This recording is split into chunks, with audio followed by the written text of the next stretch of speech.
नमस्कार दोस्तों। तो जैसा कि आप जानते हैं कि जो पाकिस्तान की सुप्रीम कोर्ट थी वो आप अगर देखेंगे तो सुप्रीम कोर्ट जो थी पहले बहुत हद तक इंडिपेंडेंटली काम कर रहा था, क्योंकि बहुत सारे जजमेंट देखने को मिले हैं जो कि रूलिंग पार्टी के खिलाफ दिखे हैं।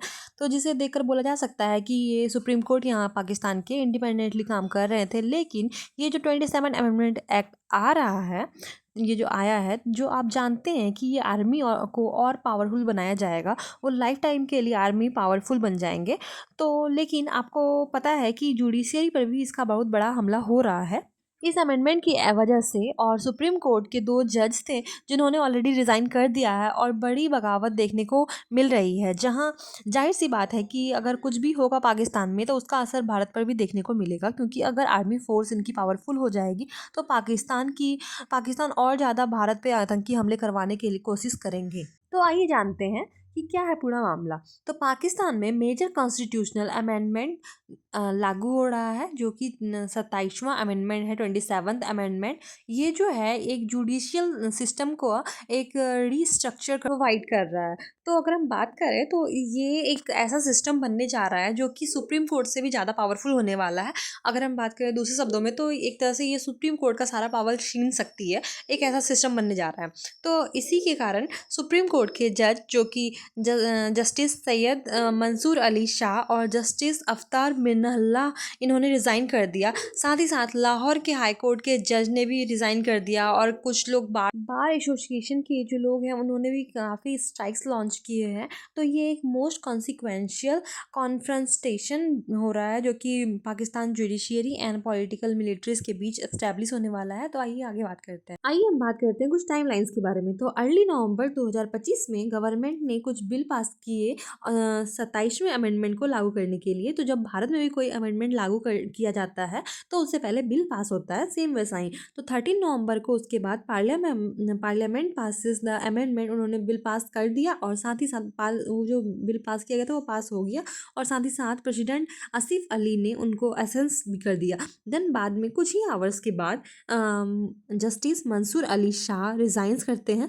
उन्होंने 13 पेज का लेटर्स लिखा और साथ साथ रिज़ाइन किया। उनके साथ उनके बाद जस्टिस अफ्तार मिनल्ला ने भी रिज़ाइन किया और साथ साथ लाहौर हाई कोर्ट के जज साम महमूद मिर्जा ने भी रिज़ाइन किया। उसके कुछ टाइम बाद बार एसोसिएशन ने कई तरह के स्ट्राइक्स, प्रोटेस्ट वगैरह लॉन्च किए। और उसके बाद गवर्नमेंट का बोलना है कि ये एक जुडिशियल रिस्ट्रक्चरिंग है। साथ ही पर पॉलिटिकल अपोजिशन का बोलना है कि ये जुडिशियल असैसिनेशन है। अगर हम बात करें कि 27th अमेंडमेंट क्या है, इसका क्या प्रभाव पड़ने वाला है इनके कॉन्स्टिट्यूशन पे, इनके सुप्रीम कोर्ट के ऑर्डर्स पे, तो आइए हम बात करते हैं। तो फर्स्टली क्या होगा ना कि फेडरल कॉन्स्टिट्यूशन कोड बनने जा रहा है।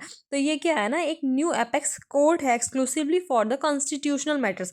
जो भी कॉन्स्टिट्यूशनल मैटर्स होगा वो बस फेडरल कॉन्स्टिट्यूशन कोर्ट उसके लिए अलग से बनाया जा रहा है, बस इसमें उसकी सुनवाई होगी। और जो भी फेडरल कॉन्स्टिट्यूशनल कोर्ट है, ये becomes the final interpreter of the constitution and replacing the supreme court traditional role. जो भी ट्रेडिशनल रोल है सुप्रीम कोर्ट जो मेनली होती है, जैसे हमारे देश में भी, भारत में अभी मेनली जो है सुप्रीम कोर्ट का फैसला ही मेन माना जाता है। बट यहाँ पे उस चीज़ को चेंज कर दिया जा रहा है। इसके लिए ये लोग लेके आ रहे हैं 27th अमेंडमेंट। इससे क्या हो रहा है ना कि जो फेडरल कॉन्स्टिट्यूशन कोर्ट है उसको सारा सारा कॉन्स्टिट्यूशनल रिलेटेड मतलब डिसीजंस ये लेने वाला है फेडरल कॉन्स्टिट्यूशनल कोर्ट।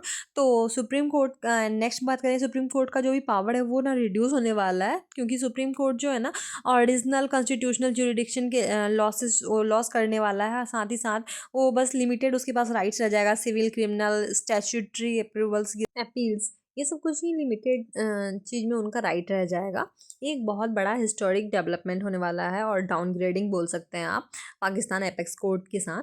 और साथ ही साथ अगर हम बात करें नेक्स्ट, तो अगर इसमें जो होगा ना इम्यूनिटी प्रोविजंस भी होगा, यानी कि जैसे जो भी प्रेसिडेंट हैं या फिर जो भी चीफ आर्मी स्टाफ्स हैं, अगर वो एक बार चीफ प्रेसिडेंट या फिर चीफ ऑफ आर्मी स्टाफ बन जाते हैं तो उनके पास ऐसा राइट आ जा रहा है जिनसे कि उनको मतलब कुछ भी करने पे कोई भी किसी तरह का भी कोई दंड नहीं मिलेगा, उनके लिए सब माफ़ है। यानी जब तक वो ऑफिस से जुड़े हुए हैं तब तक तो उनके लिए ये मतलब है ही क्राइटेरिया। साथ ही साथ जब वो रिटायर्ड भी हो जाते हैं तभी भी उनको ये सब माफ़ है दंड, उनको किसी तरह का दंड नहीं मिलने वाला है। उनका इम्यूनिटी बूस्ट हो जाएगा, पूरे लाइफ टाइम के लिए उनको इम्यूनिटी प्रोवाइड किया जाएगा इसके अंतर्गत। और यानी कि जो भी एक बार प्रेसिडेंट या फिर चीफ ऑफ आर्मी स्टाफ बन गया उनको लाइफ टाइम तक बहुत अच्छा इम्यूनिटी मिल रहा है उनके पूरे लाइफ टाइम के लिए।